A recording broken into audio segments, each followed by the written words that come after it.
오후에 하나님 말씀은 우리 요한복음 5장을 이제 공부할 텐데요. 오늘은 우리가 25절부터 29절까지를 한번 살펴보려고 합니다. 여러분 거기 펴주시고요. 25절부터 29절은 이제 아들의 음성을 듣는 그런 무덤에 있는 자들이 이제 일어난다는 그런 말씀인데, 이제 두 부류의 사람들로 나뉩니다. 바로 구원받은 사람들이 부활하는 것과 구원받지 않은 채로 죽은 사람들이 부활하는 것, 이 두 가지를 주님께서는 딱 나누어서 지금 언급하고 계시는 거예요. 그게 왜 가능하냐? 우리 지난 시간에 공부한 대로 24절 그리고 또 21절도 보면 바로 아버지 하나님은 안에 생명이 있잖아요. 그러니까 하나님은 그 죽은 자에게 생명을 주면 살리게 한다 이거죠. 그렇죠? 자, 그 권세를 누구도 갖고 있어요. 아들도 갖고 있는 거죠. 그러니까 아들을 믿는 사람은 이제 영원한 생명을 얻으니까 사는 것이고, 아들을 믿지 않는 사람은 어떤 거예요? 일단 죽은 채로 있는데 잠깐 어떤 특별한 목적을 위해서 부활을 한다라는 얘기죠. 근데 그들은 그렇게 해서 영원히 사는 게 아니라 다시 또 멸망으로 들어가는 것이. 그래서 지금 오늘 우리가 살펴볼 이 본문은 사실 그 앞에 있는 구절들과 어떻게 보면 다 연계가 돼 있다고 이해하시면 되는 거예요. 자, 25절부터 29절 볼게요. 진실로 진실로 내가 너희에게 말하노니, 이거죠. 죽은 자들이 하나님의 아들의 음성을 들을 때가 오고 있나니 바로 지금이라. 듣는 자들은 살리라. 이는 아버지께서 자신 안에 생명을 지니신 것 같이 아들에게도 생명을 주시어 아들 안에 지니게 하심이라. 또 아버지께서는 아들에게 심판하는 권세를 주셨으니 이는 그가 인자임이라. 자, 일단 여기까지만 먼저 살펴보겠습니다. 자, 우리 교환을 보시면요, 1번. 자, 25절에 죽은 자들이 하나님의 아들의 음성을 들을 때가 오고 있나니 바로 지금이라, 이렇게 말씀을 하고 있습니다. 예. 자, 여기 보면 지금이란 단어 때문에 바로 지금 하나님의 아들의 음성을 듣는 시기가 바로 이때였나? 그게 아니라 여기에 지금은 좀 폭넓은 의미로 사용이 되었다, 그렇게 이해하시면 돼요. 자, 그래서 이것은 하나님의 아들이신 예수 그리스도의 음성을 듣는 사람들은 살아나게 됨을 강조한 것이에요. 예. 그러니까 실제로 어떻습니까? 예수 그리스도를 이렇게 믿는 사람은 이렇게 다시 살아나는 거죠. 그렇죠. 그런데 앞으로 구원받은 성도들이 살아나는 그것만 얘기하는 게 아니고, 예수님이 활동하신 이 당대에도 어때요? 예수님의 음성을 듣고 살아난 사람이 있다라는 얘기죠. 예. 그러니까 죽은 자들이 하나님의 음성을 듣는 것은 어떤 일정한 한 시점만이 아니에요. 그때 사역하실 때부터 시작해서 이제 앞으로 성도들이 부활할 때도 이제 그 음성을 들을 때가 온다. 그걸 같이 이렇게 묶어서 얘기하는 거다, 이해하시면 돼요. 자, 밑에 괄호 1번 보십시오. 요한복음 11장에서 죽은 지 나흘이나 된 나사로가 하나님의 아들의 음성을 듣자 어떤 일이 벌어져요? 즉시 살아나서 무덤에서 나왔죠. 요한복음 11장 43절 44절에 이 말씀을 하시고 큰 음성으로 외치시기를 나사로야 나오너라고 하시니 죽었던 자가 손발이 수위로 동여지고 얼굴이 수건으로 가려진 채 나오더라, 이렇게 나오죠. 그러니까 요한복음 5장에서 예수님이 이 말씀하신 지 사실 얼마 안 돼서 실제로 그 아들의 음성을 듣고 그 무덤에 죽어있던 사람이 살아서 나왔잖아요. 그렇죠. 예. 자, 괄호 2번. 그러나 지금 이 말씀은 단순히 나사로에게만 해당되는 게 아니라 장차 죽었던 성도들이 하나님의 아들의 음성을 듣고 다시 부활하게 됨을 의미한다라는 얘기죠. 요한복음 11장이 그 유명한 나사로가 다시 살아나는 사건인데, 자, 예수님이 그 오라비의 죽음으로 슬퍼하는 그 마르다 마리아를 향해서 하신 위로의 말씀이 뭐냐? 너의 오라비 다시 살아난다 이거예요. 근데 그들이 알고 있었던 건 뭐냐? 아, 나중에 마지막 날 최후의 심판 때, 그쵸, 다 살아나죠. 그게 아니다 이거죠. 그래서 예수님이 여기 하신 말씀이 나는 부활이요 생명이니 나를 믿는 자는 뭐라고 말씀하세요? 죽어도 살 것이니 또 살아서 나를 믿는 자는 누구나 영원히 죽지 아니하리라 이거죠. 예. 내가 이것을 믿느냐 이렇게 말씀하죠. 그래서 이거는 그 당대뿐만 아니라 오늘날도 마찬가지예요. 예수 그리스도를 믿는 사람은 죽어도 다시 살아난다는 얘기죠. 예. 왜 그러냐? 바로 그 구원받고 죽은 성도들은 장차 하나님의 아들의 음성을 들을 날이 오기 때문에 그런 것이죠. 예. 그래서 여기 나온 말씀대로 그 아들의 음성을 듣는 자들은 살리라 이렇게 말씀한 이유가 그거예요. 예. 그러니까 구원받은 성도들이 나중에 부활한다 했을 때는 그냥 갑자기 부활하는 게 아니라 하나님의 아들의 음성을 통해서 부활한다는 점을 알려주는 거죠. 그래서 괄호 3번에 교회 시대의 그리스도인들 중에 무덤에 잠들어 있는 자들은 장차 주 예수 그리스도께서 다시 오실 때 그분의 음성을 듣고 잠에서 깨어나 하늘로 들려 올라가게 된다는 사실이죠. 그래서 거기 데살로니가전서 4장 16절에 나온 말씀이 뭡니까? 주께서 뭐라 그래요? 호령과 천사장의 음성과 하나님의 나팔 소리와 함께 하늘로부터 친히 내려오시리니 그러면 뭐라 그래요? 그리스도 안에서 죽은 자들이 먼저 일어난다 이렇게 말씀하고 있죠. 그러니까 예수님이 공중 재림하시면 호령이 있는 거예요. 주님이 친히 호령을 하시는 거예요. 그 과정이 있으니까 어떤 거예요? 그리스도 안에서 죽었던 자들이 먼저 일어나게 되는 거죠. 그게 이제 바로 무덤들 속에 있는 그런 죽은 성도들이 음성을 듣는 것이다. 그죠? 자, 그렇게 이해하시면 되고요. 그 다음 밑에 2번을 보십시오. 자, 25절 후반에서 26절을 보면 듣는 자들은 살리라. 그러면서 이는 아버지께서 자신 안에 생명을 지니신 것 같이 아들에게도 생명을 주시어 아들 안에 지니게 하심이라 이렇게 말씀하죠. 예수 그리스도 안에 생명이 있다는 점. 자, 이 점을 보면 예수님과 아버지는 동등하다는 것을 제가 지난번에도 설명을 드렸죠. 그렇죠? 예. 그래서 사실 이 구절은 예수님이 하나님이심을 친히 자신의 신성을 지금 이렇게 증거하신 거란 얘기죠. 그리고 주님은 그 생명을 자 누구에게 주신다는 거예요? 그분의 말씀을 듣는 자들에게 주신다는 얘기죠. 예. 그러니까 우리는 어떻게 이해하면 되는 거예요? 아니 왜 하나님의 아들 예수님의 음성을 들으면 사느냐 이거예요. 바로 하나님의 아들 안에 뭐가 있어요? 생명이 있으니까 그분의 음성을 들으면 사는 거예요. 예. 근데 그 생명은 원래 아버지 하나님 안에 있는 생명이다 이거죠. 근데 아버지 하나님 안에 있는 생명이 지금 아들 안에도 있다라고 지금 말씀하고 있는 거예요. 예. 자, 그럼 이제 괄호 1번 보십시오. 밑에. 자, 여기서 여러분이 헷갈릴 수 있는 표현이 뭐냐면 자, 아들에게도 생명을 주시어 이 표현이 나오죠. 그럼 여러분 이걸 육안으로 보면 그럼 아들은 원래 생명이 없는데 아버지가 생명을 줬나? 약간 이렇게 오해할 수 있어요. 그 뜻이 아닙니다. 이거는 성경에서 주다라는 말은요. 거기 밑에 나오죠. 때로 무엇무엇으로 삼다, 무엇무엇가 되다 라는 뜻을 가리키기도 한다는 얘기죠. 예. 거기 이사야 42장 6절 55장 4절을 나중에 참조하시면 됩니다. 그러니까 무엇으로 삼다 또는 무엇이 되게 하다 이런 뜻으로도 주다라는 개념이 쓰일 수가 있는 거예요. 성경에서는. 그래서 괄호 2번 그렇게 볼 때 아들에게도 생명을 주시어 라는 말씀은 결국 우리가 어떻게 이해하면 돼요? 아들이 생명을 받았다 이게 아니고 아들도 생명이 되시어 이런 의미로 우리가 이해하면 되는 거죠. 그렇죠?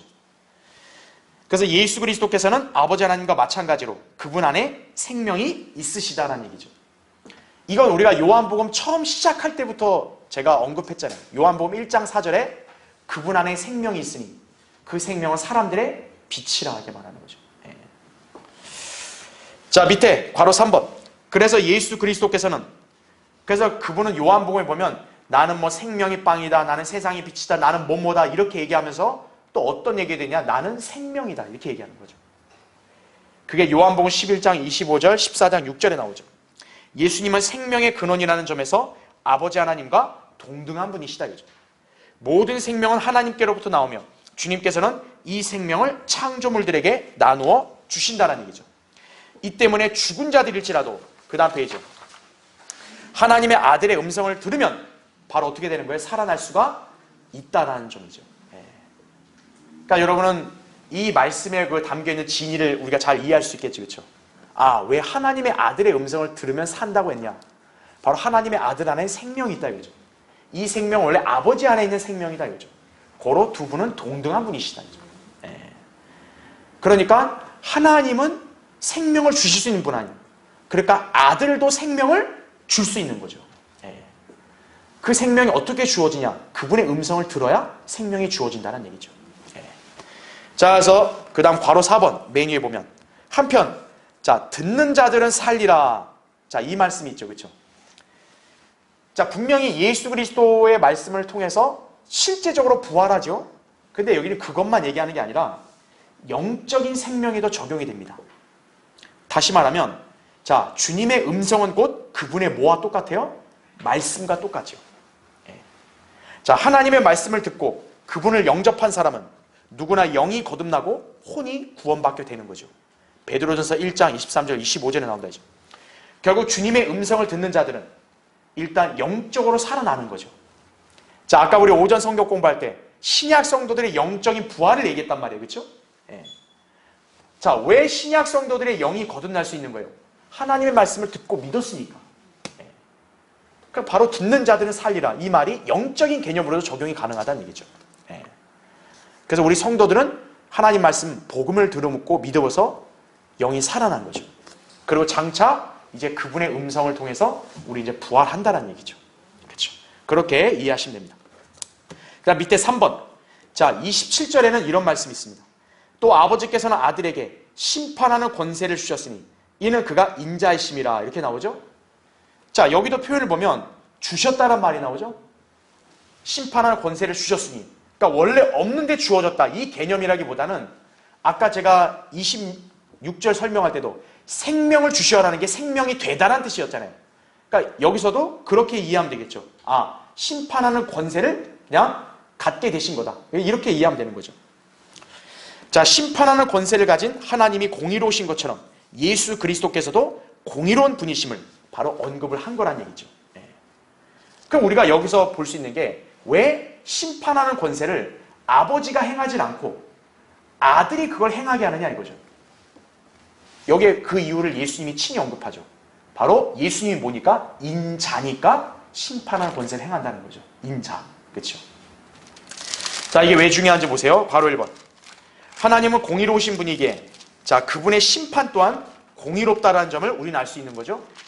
그래서 거기 신명기 32장 4절에 보면 그분은 반석이시며 그분의 역사는 완벽하나니 이는 그분의 모든 길이 공의이심이라. 그분은 진실하시고 악이 없으신 하나님이시며 의로우시고 정직하시도다. 이렇게 말씀하고 있죠. 자, 여기 신명기의 이 구절에서 이 말씀은 분명히 여호와 하나님에게 해당돼요. 그렇죠? 그분은 반석이라 얘기하죠. 그렇죠? 자, 구약의 반석이 여호와 하나님이에요. 그러면 신약의 반석은 누굽니까? 예수 그리스도 아니에요. 네. 동등하죠? 그와 같은 맥락으로 지금 이 구절에서 그분의 역사는 완벽하다니 그분의 모든 길이 공의심이라 그랬죠? 그렇다면 신약의 반석이신 예수 그리스도도 어때요? 완벽하시다 이거죠. 그분의 모든 길이 공의심이라 그렇게 우리가 적용해도 큰 무리가 없겠죠. 그렇죠? 예.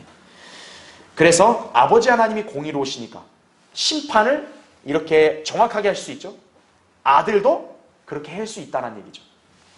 자, 그럼 괄호 2번 보십시오. 아들이신 예수 그리스도께서 심판하는 권세를 지니신 것은 그가 인자이심이라는 말씀대로 육신을 입고 오신 하나님이시기 때문이다라는 점이죠. 예. 자, 여러분 여기서 심판의 개념을 좀 이렇게 심오한 의미로 알아야 되는 게, 자, 우리 인간은 다 죄 가운데 있단 말이에요. 우리 모두가 정죄와 심판을 받아야 되는데, 그럼 우리 인간은 다 멸망하잖아요. 그러니까 하나님께서 우리 인간들을 멸망하지 않고 이렇게 구원을 받게 하기 위해서 이 땅에 내려와 십자가 질굴 지신 거 아니에요. 그래서 갈보리 십자가는 뭡니까? 우리가 감당해야 될 죄에 관한 심판을 그 아들이 대신 감당하게 한 거 아니에요. 아들이 심판받은 거 아니에요. 그렇죠? 여호와 하나님은 심판받을 수 있어 없어요? 심판받을 수 없다고요. 여호와 하나님은. 그러나 아들 하나님은 가능하다는 거죠. 왜요? 아들 하나님은 우리와 같은 육신을 입고 오셨기 때문에 그 육신이 우리의 죄들을 대신 담당할 수가 있는 거예요. 예. 그래서 예수 그리스도는 인류를 구원하시기 위해 고난과 수치를 당하심으로 낮아지셨다 이거죠. 그리하여 갈보리 십자가에서 죄인들을 향한 자비와 사랑을 아낌없이 베푸셨죠. 그 사실을 믿는 사람은 죄의 심판으로부터 이제는 자유롭게 된 것이다라는 얘기죠. 예. 그래서 하나님께서 먼저 심판 대신에 이렇게 구원의 길을 먼저 마련하신 거죠. 자, 그런데 괄호 3번 보세요. 이제 주 예수 그리스도께서 재림하시면, 자, 재림 때도 역시 뭡니까? 이거는 사랑과 자비 때문에 오시는 게 아니죠. 예. 온 땅과 그분을 믿지 않는 자들을 의로 심판하려고 오시는 거죠. 이제 비로소 그분이 심판을 이행하신다는 얘기죠. 왜입니까? 초림 때 그분이 심판을 받으셨는데 그 사실을 안 믿었기 때문에 이 재림 때는 그분이 이제는 공의롭게 죄에 관한 심판을 집행하시는 거죠. 예. 그분은 만왕의 왕이요 만주의 주이신 하나님이시기 때문이다라는 거죠. 그래서 심판하는 권세가 아들이 지니한다는 얘기죠. 예. 아들이 그걸 시행한다 이거죠. 자, 여기에는 어떤 특별한 사면이나 어떤 면제 따위는 없다라는 얘기죠. 자, 이런 아들의 심판은 하나님의 성품에 따라 매우 공의롭게 집행될 것이다라는 얘기죠. 예. 바로 이 심판하는 권세를 이제 아들이 이걸 행하신다라는 점을 우리가 이해하시면 된다 이거죠. 그렇죠? 자, 지금 이제 우리 28절부터 29절 보겠습니다. 이를 이상하게 여기지 말라. 무덤들 속에 있는 모든 자들이 그의 음성을 들을 때가 오나니 선을 행한 자는 생명의 부활로, 악을 행한 자는 저주의 부활로 나오리라. 이렇게 말씀하고 있는 거죠. 그렇죠? 자, 여러분 여기 보면 약간 표현이 좀 의미심장하게 보이지 않으세요? 28절에 보니까 무덤들 속에 있는 모든 자들이 그의 음성을 들을 때가 온다 이렇게 나오죠. 그렇죠? 아까 우리 25절에는 죽은 자들이 하나님의 아들의 음성을 들을 때가 오고 있나니 이렇게 말씀했잖아요. 그런데 여기 28절에는 무덤들 속에 있는 모든 자들이라고 이렇게 음성을 듣는 대상을 범위를 정해주죠.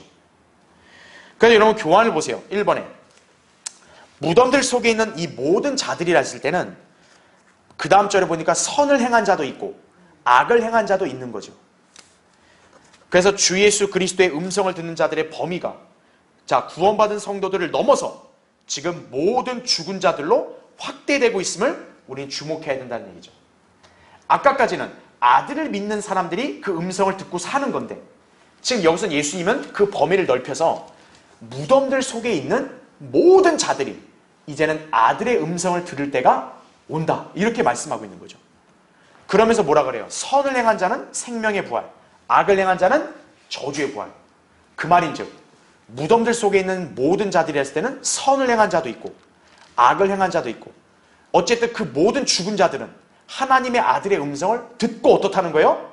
부활한다라는 점을 여기서 알려주는 거예요. 굉장히 심오한 내용이에요. 자, 그럼 우리가 여기서 어떻게 이해해야 될까요? 그러면 구원받지 않은 자들도 결국에는 그러면 나중에 살아나고 영원히 산다는 얘기인가? 그런 개념이 아니라는 거죠. 자, 이들의 부활은 성격이 다르죠?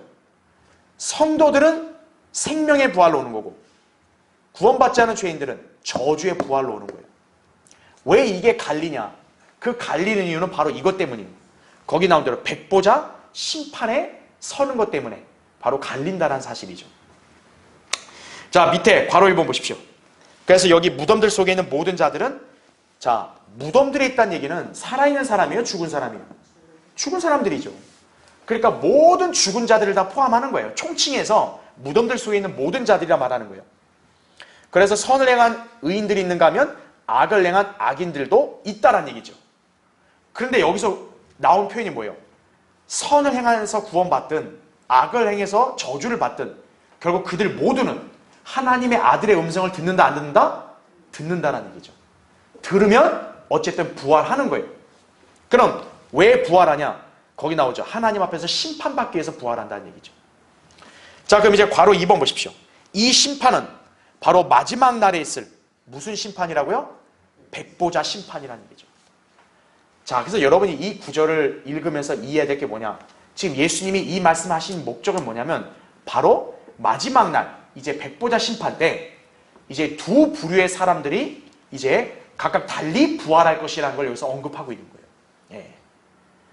그래서 생명의 부활로 동참하는 자들이 있고 또 저주의 부활로 나올 자들이 있다란 얘기죠. 예. 그래서 괄호 2번에 거기 계시록 20장 11절 12절 그 교환에 기재되어 있는 거 보세요. 또 내가 큰 백보자와 그 위에 앉으신 분을 보니 그의 면전에서 땅과 하늘이 사라졌고 그들의 설 자리도 보이지 않더라. 자, 이렇게 나오죠. 여러분이 잘 알아야 될 게 뭐냐면 우리가 백보자 심판이라 얘기하잖아요. 예. 백보자 심판은 우리가 어떤 지면을 밟고 있는 게 아닙니다. 여기 나온 대로 땅과 하늘이 다 사라졌다 그랬죠. 우주의 허공에 사는 거예요. 그래서 우리는 그리스도의 심판석이라는 표현을 쓰는 거예요. 왜냐? 예수 그리스도가 보좌에 앉아 계시니까. 근데 여긴 다르다 이거죠. 그냥 백보자 심판으로 표현한다는 얘기죠. 허공에 사니까. 그렇죠? 또 내가 죽은 자들을 보니 작은 자나 큰 자나 하나님 앞에 서 있는데 죽은 자들은 자기들의, 자 거기 잘 표시해 주세요. 뭐에 따라 심판을 받아요? 행위에 따라 그 책들에 기록된 대로 심판을 받더라 이거죠. 네. 자, 바로 이 구절에서 행위에 따라서 심판을 받아야 되니까 죽은 자들은 심판을 받을 수 없잖아요. 죽은 자들이 심판받으려면 이따 어떻게 해야 돼요? 살아나와야 심판을 받는 거죠. 그래서 일단 부활을 시키는 거예요. 근데 행위에 따라서 선을 행한 사람만이 생명의 부활에 동참하는 거고, 악을 행한 사람은 그 생명을 갖고 살 수 없으니까 부활했다 다시 이제 멸망으로 들어가야 되니까 그 저주의 부활이라고 말한 거란 얘기죠. 네. 그래서 괄호 3번. 그래서 죽은 자들이 하나님 앞에 서서 심판받으려면 자, 필히 뭘 해야 된다고요? 부활을 해야 된다 이거죠. 네. 그래서 결국 최후의 심판의 때는 이제 인류 역사에서 모두 죽은 사람들 있잖아요. 구원받은 사람이든 구원받지 않은 사람이 다 죽었을 거 아니겠어요? 그들은 이제 어떻게 되는 거예요? 하나님의 아들의 음성을 듣는 날이 온다 이거죠. 최후의 심판 때. 그럼 이제 다 나오는 거예요.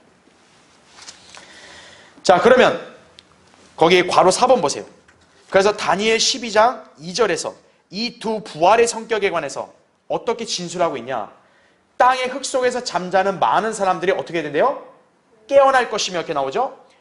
그 다음에 잘 보세요. 깨어나는데 얼마는 뭘 얻어요? 영원한 생명을 얻겠고 얼마는 수치와 영원한 모욕을 받으리라.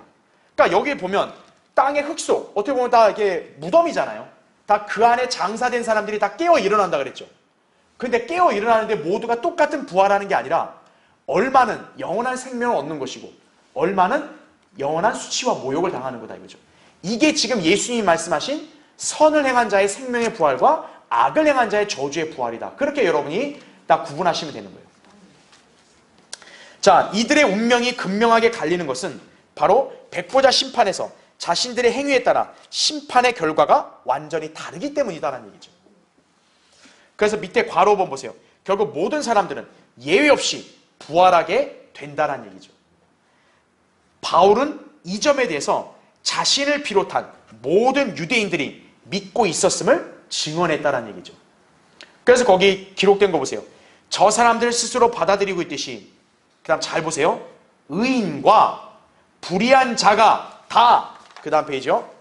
죽은 자 가운데서 부활하게 되리라는 소망을 나도 하나님 안에 가지고 있나이다. 이렇게 바울이 고백을 하죠. 사도행전 24장 15절에. 여러분 그 표현 잘 유념해 두세요.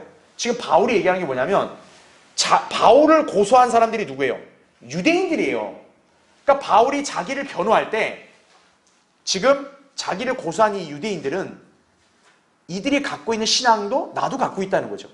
즉 뭐냐면 이들은 의인과 불의한 자 다 부활한다고 믿는다 이거예요. 나도 똑같이 믿는다. 지금 바울이 그렇게 얘기를 하고 있는 거예요. 예. 그래서 이 부활의 목적이 뭘까요? 이게 지금 다 마지막 날에 있을 부활이잖아요. 그럼 마지막 날이 왜 있는 거예요? 하나님이 뭘 하시려고? 심판하시려고 하는 거죠. 바로 최후의 심판을 받기 위해서 부활하는 거예요. 의인과 악인의 영원한 운명이 극명하게 대조가 되는 거죠. 의인은 생명의 부활에 동참하는 거고 악인은 저주의 부활에 동참하는 거다 이거죠. 예. 자, 이제 밑에 2번을 보십시오. 자, 그럼 이제 29절에 나온 표현을 유념해 보면 자, 선을 행한 자, 그 다음 또 뭐라고 해요? 악을 행한 자. 자, 지금 여기서 부활의 성격이 갈리는 기준이 뭐예요? 선을 행했냐, 악을 행했냐는 거죠. 한마디로 뭡니까? 부활의 운명을 판가름하는 기준이 지금 믿음이에요? 아니죠. 행위죠. 그래서 제가 밑줄을 쳐놨죠. 말하자면 심판으로 구원의 여부를 결정하는 기준은 믿음이 아닌 뭐라는 점이에요? 행위라는 점이다. 이 부분을 대다수의 기독교의 사람들이 오해하고 있는 거예요. 여기 보면 야, 생명의 부활이 구원받은 거니까 선을 행한 자, 거봐, 선을 행해야 하잖아. 그래야 구원받는 거잖아. 이렇게 착각을 하는 거예요. 예. 자, 이 시간에 이제 우리가 그걸 구별해 볼 거예요. 자, 이것은 믿음으로 말미암아 은혜로 구원받는 신약 그리스도인들에게는 적용이 된다, 안 된다? 적용되지 않는다라는 점을 여러분이 잘 구분하셔야 돼요. 우리가 에베소 2장 8절 9절에 뭐 했어요? 우리는 믿음으로 말미암아 은혜로 구원받는다. 하나님의 선물이라 그랬죠. 행위로 된 것이 아니라 그랬어요. 근데 여기서 지금 예수님은 선을 행한 자, 악을 행한 자, 행위로 판가름을 하시잖아요. 그러니까 이 말씀은 교리적으로 지금 우리 그리스도인들에게 해당이 된다, 안 된다? 안 된다라는 점을 우리가 잘 이거를 유념해야 된다는 얘기죠. 자, 괄호 1번 보십시오. 백보자 심판은 인류 역사의 모든 사람들이 하나님 앞에 펼쳐져 있는, 자, 뭐에 의거하여 자신들의 행위를 심판받게 되는 자리예요? 책들이라고 합니다. 책들. 예. 그래서 거기 계시록 20장 펴져 있으면 12절 13절 보면 작은 자나 큰 자나 하나님 앞에 서 있는데, 자, 뭐가 펴져 있대요? 책들이 펴져 있으며 또 다른 책도 펴져 있는데 그것은 뭐라 그래요? 생명의 책이라 하죠. 죽은 자들은 자기들의 행위에 따라 그 책들에 기록된 대로 심판을 받더라, 이렇게 나오죠. 그들이 각자 자기들의 행위를 따라 심판을 받으며, 이렇게 나옵니다. 그러니까 여러분이 어떻게 알아야 되냐면, 백보자 심판의 성격은 철저하게 하나님께서 그 책들에 기록된 행위에 따라서 그들을 이렇게 심판하시는 거예요. 판단하시는 거예요. 너 선을 행한 의인이네? 그럼 너는 영원한 생명에 동참하는 거고, 너는 악을 행한 죄인이네? 너는 이제 멸망으로 들어가. 이거란 얘기죠. 그리고 여기에 생명의 책도 펴져 있죠. 여러분, 생명의 책에는 원래 뭐가 기록되어 있는 거예요? 성도들의 이름이 기록되어 있는 거예요. 그래서 백보자 심판에는 구원받은 성도는 생명의 책에 자기 이름이 등재가 되어 있는 거예요. 그래서 백보자 심판에 섰을 때는 하나님이 그 생명의 책을 보는 거예요. 암호화물개가 나왔잖아요. 그러면 거기에 그의 이름이 있는지를 보는 거예요. 너 없네? 그럼 어디로 가야 돼요? 불못으로 가, 이거죠.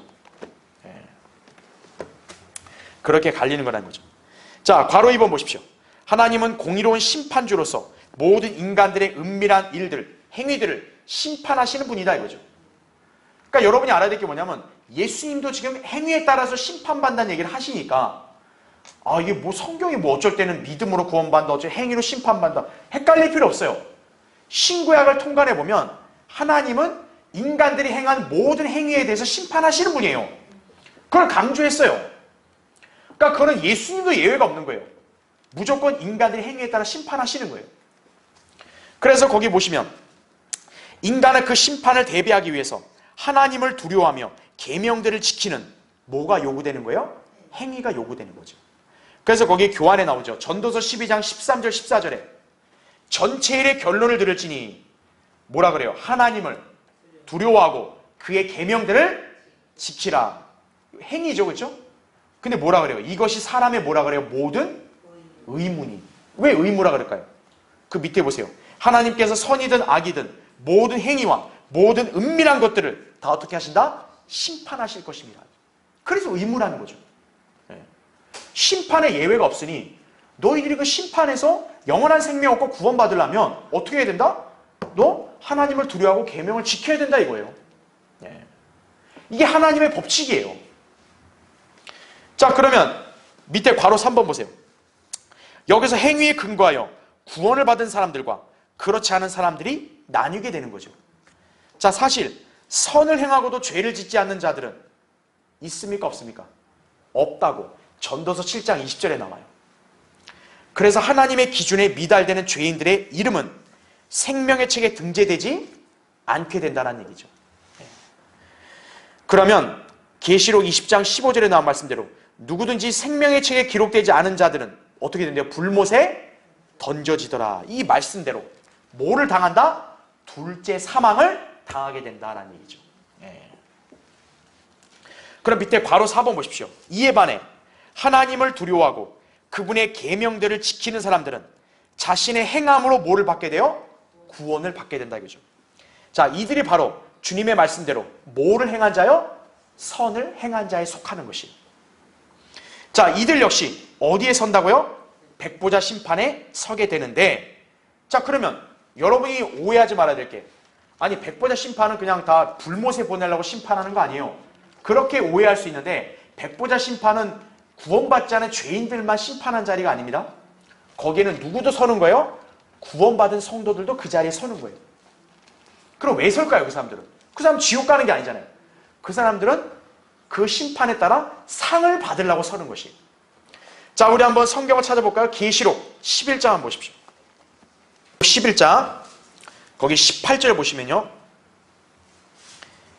자, 바로 위에 17절에는 주께서 주의 크신 권세를 가지고 통치하셨기 때문이다 이렇게 나오죠. 자, 나중에 제가 계시록 강의할 때 자세히 설명드리지만 여러분 여기 통치하셨다. 통치를 과거형으로 얘기하죠. 이게 왜 그러냐면은 지금 성령님은 여기서 기록을 시간적으로 역순으로 기록한 거예요. 쉽게 말하면 역순이라기보다는 이 15절이 지상재림이거든요.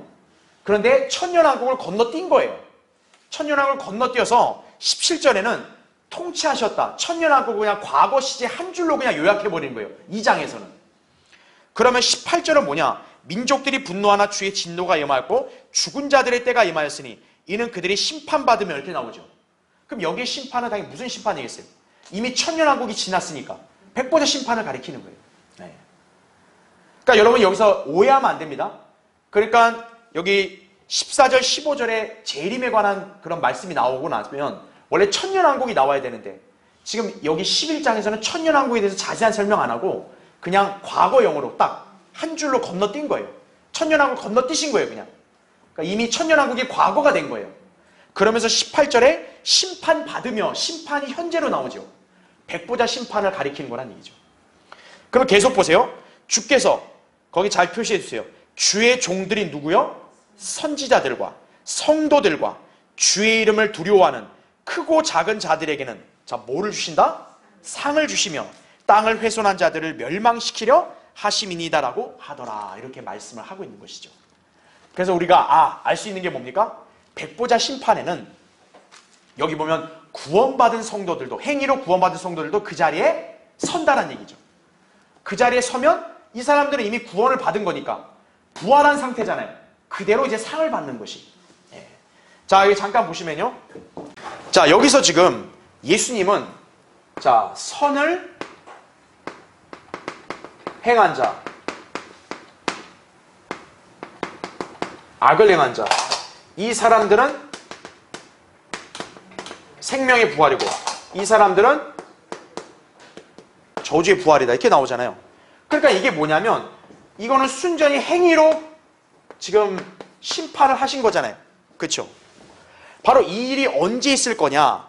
바로 백보자 심판 때 있을 거란 얘기죠. 백보자 심판 때. 그래서 우리가 알아야 될 게 뭐냐면 백보자 심판에는 책들이 펴져 있어요. 책들에 기록된 대로 심판을 받는다.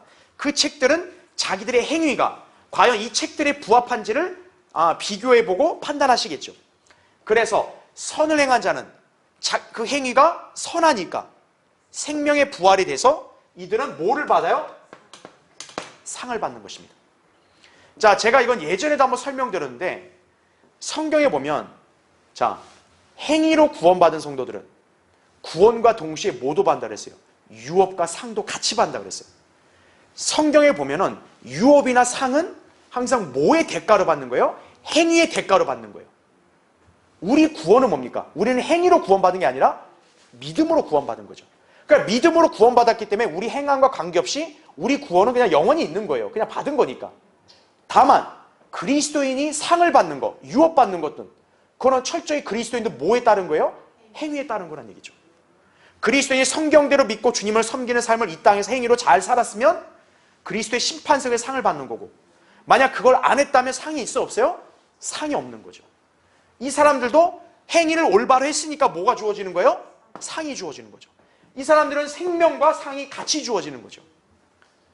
근데 그리스도인은 뭡니까? 우리는 생명을 행위로 우리가 대가로 사서 받은 게 아니라 은혜로 받았잖아요. 그러니까 우리 행함이 엉망이어도 우리 구원이나 영생은 사라진다 안 사라진다? 안 사라진다는 거죠. 이게 이 선을 행한 자와 우리의 차이라는 걸 아셔야 돼요. 예. 그래서 이 사람들은 백보자 심판에 서는 거예요. 그래서 여기 보면 아까 선지자들, 뭐 성도들, 하나님을 두려워하는 자들 이렇게 얘기하잖아요. 다 행위로 구원받은 성도들이 해당된다는 거죠. 그럼 반면에 악을 행한 자들은 누굴까요? 당연히 구원받지 않은 죄인들이겠죠. 그렇죠?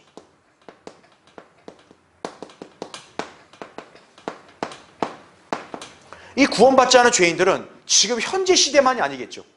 그 옛날 구약 시대부터 신약 시대 6,000년 동안 구원받지 않고 죽은 모든 죄인들은 다 어떤 거예요? 백보자 심판에 서는 거죠. 이들은 책들에 기록된 대로 보니까 꽝이네. 그러면 어떻게 돼요? 저주를 받는 거죠. 그래서 이들은 멸망하게 되는 거죠. 이 멸망을 뭐라고 얘기하냐? 이들이 둘째 사망이다. 이렇게 얘기하는 거죠. 네. 바로 백보자 심판에는 두 부류의 사람들이 서는 것이에요. 그래서 선을 행한 성도들, 행위로 구원받아서 의롭게 된 그 의인들은 여기서 상을 받는 거예요. 반면에 인류 역사 6,000년 동안 하나님 보시기에 행위가 꽝이어가지고 죄 가운데 살다 죽은 사람은 백보자 심판에서 멸망하게 되는 것이죠. 그러면 여기서 예외가 되는 부류가 있어요. 바로 누굽니까? 우리 신약 그리스도인들이죠.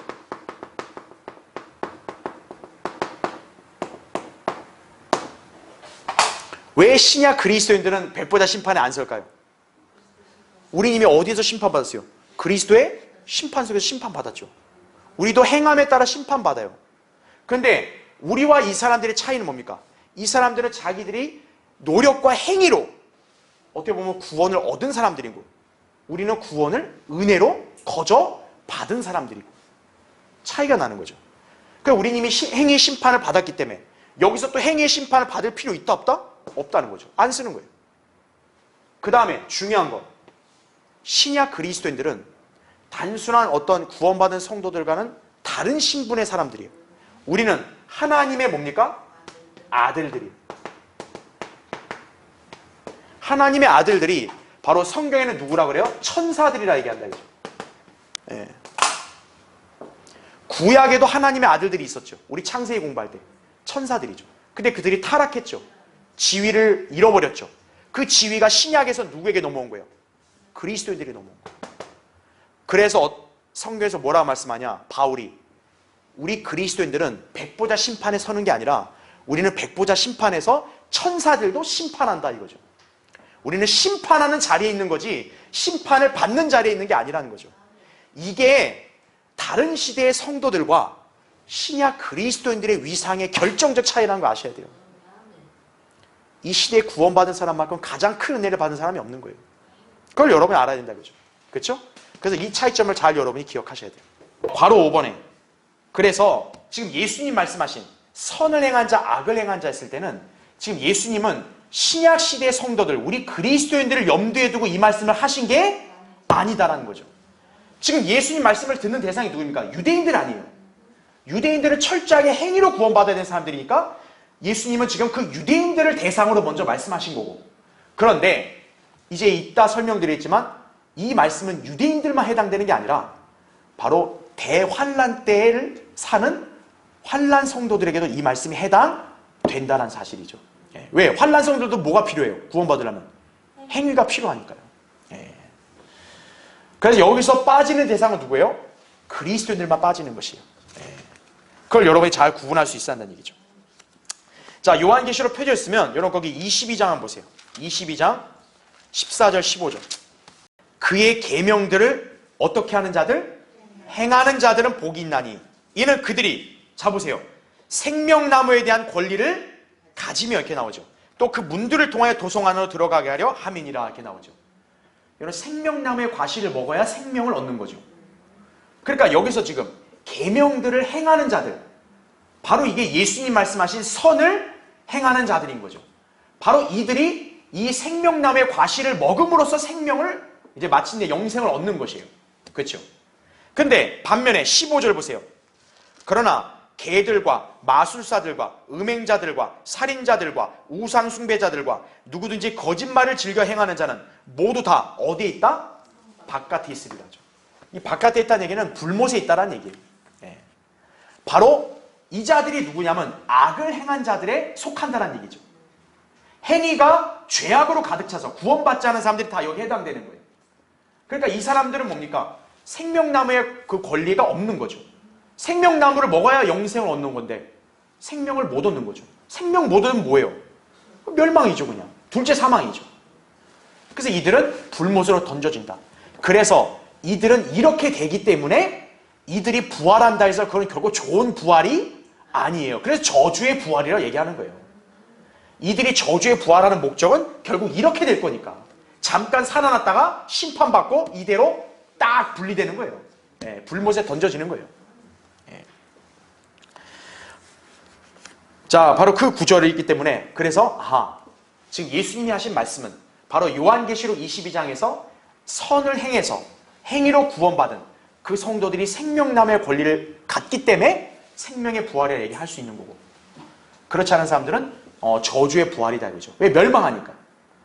그러니까 이거는 우리 그리스도인들과 관계가 있다 없다? 관계가 없다는 거죠. 우리는 생명나무의 과실을 먹어서 영생을 얻는 사람들이 아니기 때문에 그런 거죠. 예. 자, 그래서 괄호 6번을 보십시오. 그러니까 선을 행하는 자, 즉 행위로 구원받은 의인은 바로 뭘 한다? 생명의 부활을 하게 되는 것이고, 악을 행한 자, 구원받지 못한 모든 죄인은 멸망의 심판을 위해서 부활하기 때문에 저주의 부활일 수밖에 없는 것이다. 그렇게 이해하시면 되는 거죠. 자, 밑에 괄호 7번. 한편 교회 시대 그리스도인들은 예수님의 이 말씀에 해당되지 않는다 이거죠. 여기에는 다음과 같은 분명한 성경적 근거가 있기 때문에 그런 거예요. 자, 함께 보겠습니다. 동그라미 1번 보세요. 왜 그리스도인들은 예수님의 이 말씀에 해당이 안 되냐? 그리스도인들은 행함이 아닌 뭐로 의롭게 된 성도들이기 때문이에요? 믿음으로 의롭게 된 성도들이기 때문에 그렇다 이거죠. 그래서 로마서 4장 5절에 행함이 없어도 불경건한 자는 의롭다 하시는 그분을 믿는 사람에게는 그의 믿음이 뭐로 여겨졌다? 의로 여겨졌느니라 하죠. 예. 여러분이 선행을 해서 지금 여러분은 의인이 된 게 아니에요. 예수 그리스도를 믿고 영접했기 때문에 여러분 의인이 된 거예요. 그러니까 지금 예수님이 하신 말씀하고는 우리는 관계가 없는 거예요. 동그라미 2번 보십시오. 그리스도인들은 영생을 뭐로 이미 받았다? 하나님의 선물로 이미 받았다는 거죠. 지금 아까 방금 제가 설명한 선을 행한 자는 자기의 어떤 노력과 행위로 그 대가에 따라 받은 거죠. 하지만 우리는 대가가 아니라 우리는 영생을 하나님의 선물로 받았다는 거죠. 그게 로마서 6장 23절에 나온 말씀이죠. 예. 그래서 신약 성도들은 영생을 얻기 위해 생명나무의 권리가 별도로 필요하지 않은 것이다라는 얘기죠. 예. 누군가가 저에게 물어봐요. 당신도 생명나무 먹을 거냐고. 난 안 먹는다 이거죠. 난 굳이 먹으려 하지 않는다 이거죠. 왜? 나는 이미 예수 그리스도를 영접함으로 그분과 같은 생명을 소유했기 때문에. 예. 뭘 그걸 열매를 먹어요. 그렇죠? 요한복음 3장 16절도 뭐라 그래요? 멸망하지 않고 영생을 얻게 하리라 하십니다. 예수 그리스도를 믿는 사람은 영생을 이미 얻은 거란 얘기죠. 자, 그 다음 마지막 페이지. 그 다음 맨 위에 동그라미 3번. 자, 왜 그리스도인이 해당이 안 되냐? 그리스도인들은 백보자 심판에 서지 않는다 이거죠. 우리는 모두 그리스도의 심판석에 서게 된다는 사실이죠.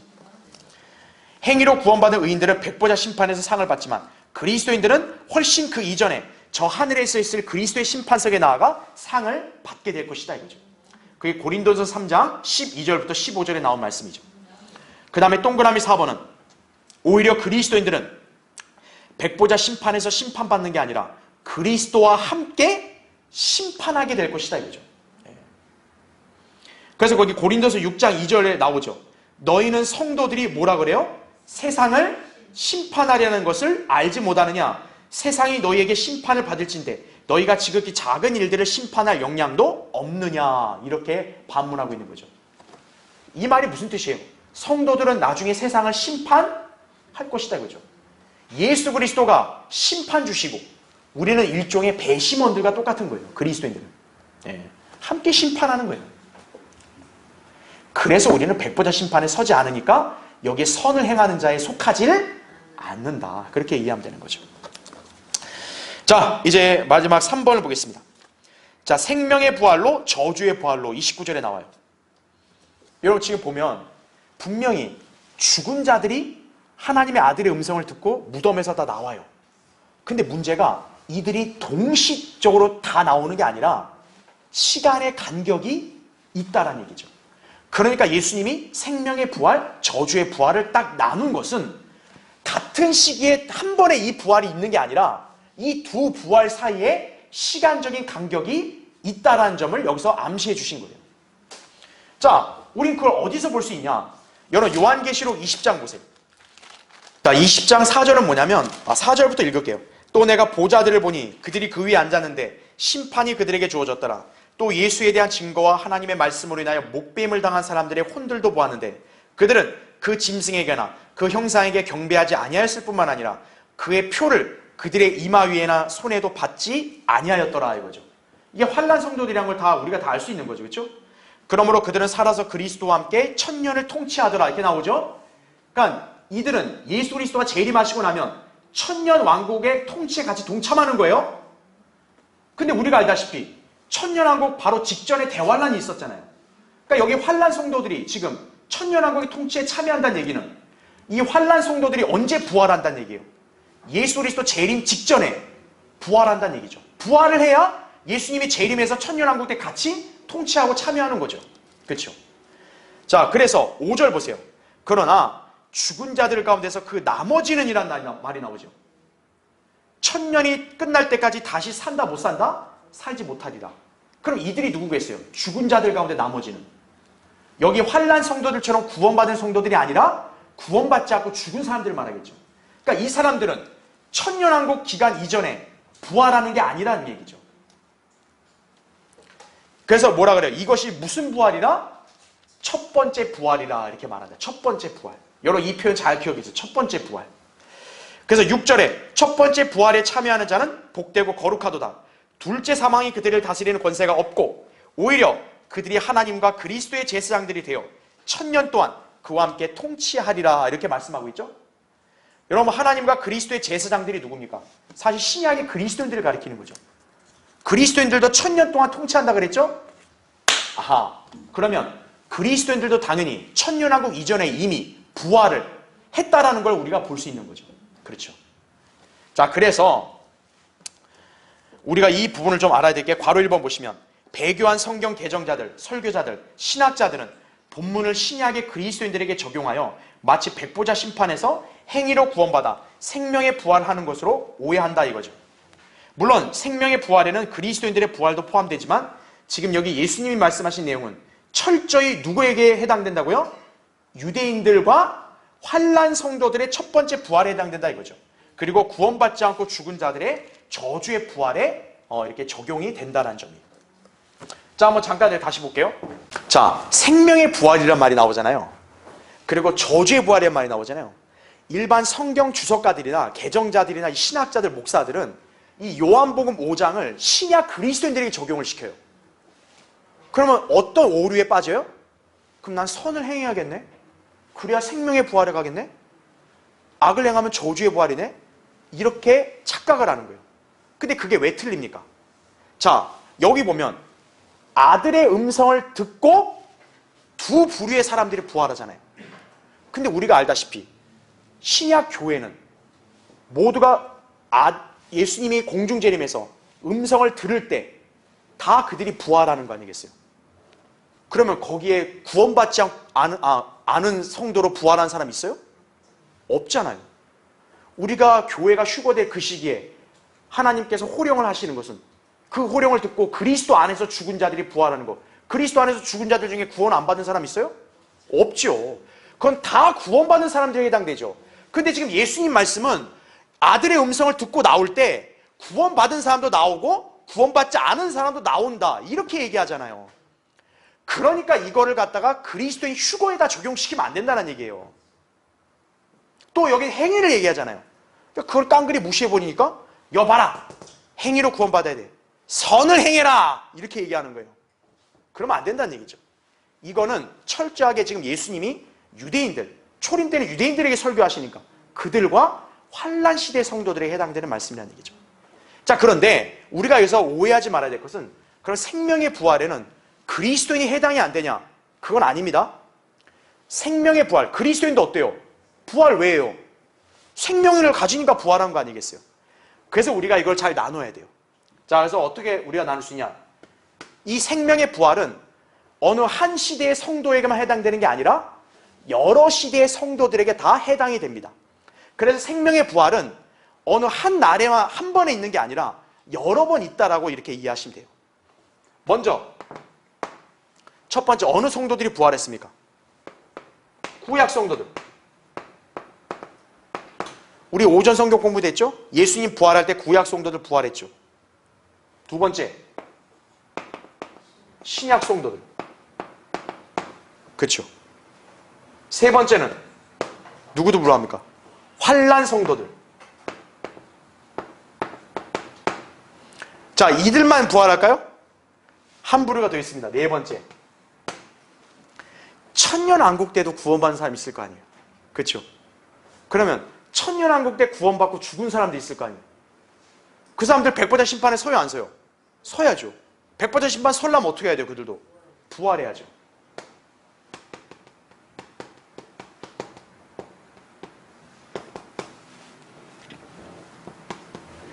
바로 이 네 부류의 성도들이 생명의 부활에 동참한다는 얘기죠. 그래서 생명의 부활에는 지금 네 부류의 성도들이 있는 거예요. 자, 그러면 이번에는 요한계시록의 첫 번째 부활이란 말이 나오죠. 자, 이 첫 번째 부활에는 누가 들어가냐? 이 첫 번째 부활은 예수님 말씀하신 죽은 자들로부터의 부활과 비슷한 개념이에요. 예. 자, 그래서 먼저 첫 번째 부활은, 자, 이 성도들 백보자 심판 전에 부활했죠? 해당되겠죠? 신약 성도들 해당되죠? 환난 성도들 아까 우리 계시록 읽었을 때 해당되죠. 근데 천년왕국 성도는 여기 해당된다 안 된다? 해당이 안 된다는 거죠. 왜? 아까 첫 번째 부활은 언제 완성이 된 거예요? 천년왕국 전에 완성이 되는 거죠. 예. 그러니까 첫 번째 부활은 딱 어디까지만 해당되는 거예요? 환난 성도들의 부활까지만 해당이 되는 거예요. 물론 그렇다 해서 생명의 부활에 이 성도들이 있기 때문에 이들이 부활 안 한다는 게 아니에요. 이 개념을 여러분이 잘 구분할 수 있어야 되는 거죠. 첫 번째 부활은 요한계시록 20장에 나온 대로 천년왕국 이전에 부활해서 통치에 들어가는 거니까. 그래서 환난 성도들까지가 첫 번째 부활에 해당이 된다. 그렇게 여러분이 이해하시면 되는 거죠. 예. 그래서 이 첫 번째 부활을 바울은 뭐에 비유했어요? 추수에 비유했잖아요. 첫 열매, 수확, 그 다음에 이삭 줍기. 그런 식으로 비유를 했단 말이죠. 그 세 단계가 바로 첫 번째 부활에 해당된다는 거죠. 그래서 아까 우리 읽었던 대로 구원받지 않고 죽은 자들은 천년이 끝날 때까지 살지 못한다 그랬죠. 근데 첫 번째 부활에 참여한 사람들은 그들보다 천년 이전에 부활한 거죠. 이 사람들은 구약 성도들은 3000년 먼저 부활한 거고, 그렇죠? 여기 신약 성도들은 최소한 못해도 한 7년 먼저 부활한 거고, 그렇죠? 환난 성도들은 천년왕국 바로 직전에 부활한 거니까, 대환란 끝났을 때 부활한 거니까 거의 백보자 심판과 천년의 간격이 있는 거죠. 그렇죠? 예. 여기서 여기까지 한 1000년의 간격이 있다. 그래서 첫 번째 부활과 이 죽은 자들의 부활, 구원받지 않고 죽은 자들의 부활 사이는 기간이 얼마 있다? 1000년의 간격이 있다. 최소한. 그걸 얘기하고 있는 거예요. 요한계시록은. 예. 그러나 생명의 부활은 어떤 거예요? 범위가 넓다 이거죠. 왜? 어쨌든 다 구원받은 성도는 다 생명을 지녀야 되니까. 네 부류가 해야 된다 이거죠. 자, 그러면 그 다음. 그럼 예수님이 지금 말씀하신 것 중에 선을 행한 자가 이 부활에 간다 그랬잖아요. 그러니까 지금 예수님 말씀은 딱 조건이 뭐예요? 선을 행한 자에게만 해당되는 걸로 얘기했죠. 그러니까 예수님의 말씀에서는 일단 누가 빠져야 돼요? 신약 성도들이 빠져야죠. 예. 그러니까 여러분이 그걸 기억하셔야 돼요. 왜 신약 성도들이 빠지냐? 예수님의 말씀은 지금 누구의 어느 민족이 하고 있어요? 유대인들이 하고 있다 이거죠. 예.